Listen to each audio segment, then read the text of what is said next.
ജീവിതത്തിൻ്റെ നശ്വരതയെക്കുറിച്ച് ഒരുപാട് ചിന്തകൾ പലരിൽ നിന്നും നമ്മൾ കേട്ടിട്ടുണ്ട്.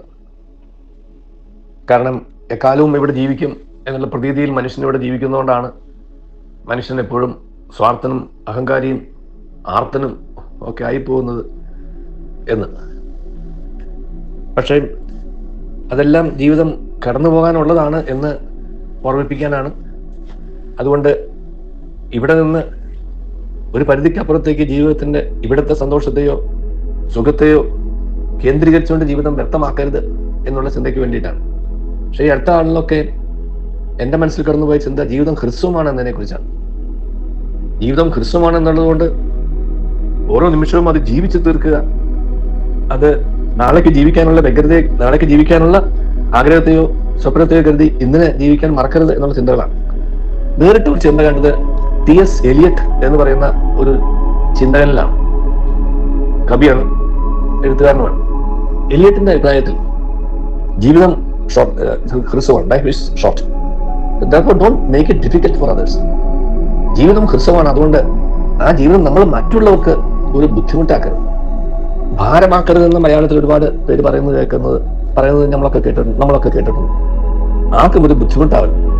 ഒരുപാട് പ്രായമായ ആളുകൾ പറയാറുള്ളതാണ്, ആർക്കും ഒരു ബുദ്ധിമുട്ടുണ്ടാക്കാതെ ഇവിടെ കടന്നു പോകണം എന്നാണ് ആഗ്രഹം.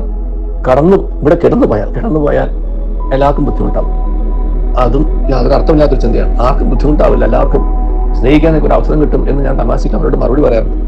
ഇങ്ങനെ ഒന്ന് കിടന്നു കിട്ടിയില്ലായിരുന്നെങ്കിൽ ഇവർക്കൊക്കെ സ്നേഹിക്കാനും സ്നേഹം പ്രകടിപ്പിക്കാനും സ്നേഹിക്കുന്നു എന്ന് തിരിച്ചറിയാനും അവർക്ക് അവരുടെ ജീവിതത്തെക്കുറിച്ച് ചിന്തിക്കാനും ഒക്കെ കഴിയുമായിരുന്നില്ലല്ലോ എന്ന് തമാശയ്ക്ക് പറയാറുണ്ട്. എൻ്റെ മനസ്സിലൂടെ കടന്നുപോയി ചിന്തിത് മാത്രമേ ഉള്ളൂ. നമ്മൾ മുഖാന്തരം മറ്റുള്ളവർക്ക് ഡിസ്കംഫർട്ടും ഡിസ്റ്റർബൻസും ഉണ്ടാക്കുന്നത്, ഞാൻ മറ്റൊരാളുടെ അശാന്തിക്കോ അസ്വസ്ഥതയ്ക്കോ അസൗകര്യങ്ങൾക്കോ കാരണമാകുന്നതാണ്. എന്തുകൊണ്ടാണ് ഈ ചീറ്റിങ് അതുപോലെയുള്ള കുറ്റകൃത്യങ്ങളൊക്കെ അതിൻ്റെ എല്ലാം വ്യാഖ്യാനത്തിന്റെ അടിസ്ഥാന അഭിപ്രായമായിരിക്കുന്നത് എന്ന് ചിന്തിച്ചു കഴിഞ്ഞാൽ, നമ്മുടെ ഓരോരുത്തരുടെയും പ്രവൃത്തി കൊണ്ട് മറ്റുള്ളവയ്ക്കും അത് മുഖാന്തരം സമൂഹത്തിനും ഉണ്ടാകുന്ന ദുരന്തങ്ങളാണ്, അല്ലെങ്കിൽ ദോഷഫലങ്ങളാണ്. ഈ ദോഷഫലങ്ങൾ ഉണ്ടാക്കുന്ന സ്വഭാവത്തിനാണ് കുറ്റകൃത്യം എന്ന് പറയാം. അല്ലാതെ നാം ഒരാളെ സഹായിച്ചതുകൊണ്ടോ, നാം ഒരാളെ സ്നേഹിച്ചതുകൊണ്ടോ, നാം ഒരാൾക്ക് വേണ്ടി കുറച്ച് ത്യാഗങ്ങൾ ഏറ്റെടുത്തുകൊണ്ടോ അതൊന്നും ഒരു കുറ്റകൃത്യമായിട്ട് എന്നും വ്യാഖ്യാനിക്കാൻ പറ്റില്ല.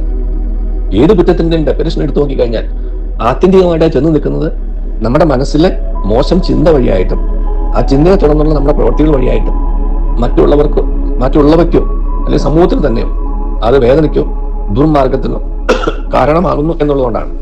അതുകൊണ്ടാണ് ഞാൻ T.S. എലിയറ്റ് നമ്മോട് പറയുന്നത്, നമ്മുടെ ജീവിതം ഹ്രസ്വമാണ് എന്നുണ്ടെങ്കിൽ നാം മറ്റുള്ളവർക്ക് ഒരു വേദനയ്ക്കോ ബുദ്ധിമുട്ടിനോ അസ്വസ്ഥതയ്ക്കോ കാരണമാകാതെ ജീവിക്കാൻ സാധിച്ചാൽ ഏറ്റവും ഉന്നതമായ വിജയവും ഏറ്റവും ശ്രേഷ്ഠമായ വിജയവും ഏറ്റവും മഹത്തായ ജീവിതം അത് തന്നെയായിരിക്കും. അങ്ങനെ ഉന്നതവും ശ്രേഷ്ഠവും മഹത്തായമായ ജീവിതം കഴിക്കുവാൻ നമുക്ക് പരിശ്രമിക്കാം. ആർക്കും ബുദ്ധിമുട്ടാകാതിരിക്കുക, ആർക്കും ബുദ്ധിമുട്ടുണ്ടാക്കാതിരിക്കുക, എന്നാൽ എല്ലാവർക്കും അതിനുള്ള നന്മ ചെയ്ത് ഒരു പോസിറ്റീവായിട്ടുള്ള ലൈഫ് മുന്നോട്ട് നയിക്കുവാൻ നമുക്ക് എല്ലാവർക്കും കഴിയട്ടെ.